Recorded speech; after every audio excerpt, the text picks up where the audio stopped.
आज जरा जास्तच पाऊस झाला त्याच्यामुळे कॅसमध्ये हात घालून पाहिला भरणी झाली का नाही. तर रामकृष्ण हरी मंडळी, पाऊस तर एवढा बेकार झाला विषयच नाही. डायरेक्ट मशीन बिशीन सगळे एका जागी बंद पडली. त्याला म्हटलं ए भाऊ हळूच हळूच थोडं, डायरेक्ट आम्हाला पार्सल करशील तू वरला ते संगनमेर हळूच किनी फिरव. त्यांनी माती साईडला करायला सुरुवात केली. म्हणतं काय प्लॅन असेल तर ह्या मासाहेबांना विहिरीकडे जायचं होतं म्हणून त्यांच्यासाठी खास अशी जागा केली.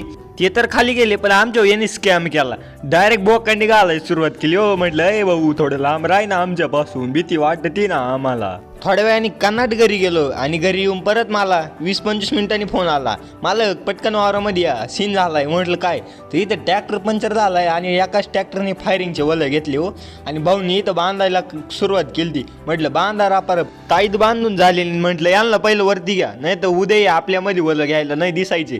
म्हणे लगेच आलोच म्हणे वरती. म्हणे अजून किनी खाली करा लगेच वरती येतो टापकन. त्याला म्हटलं ट्रॅक्टर घे काढून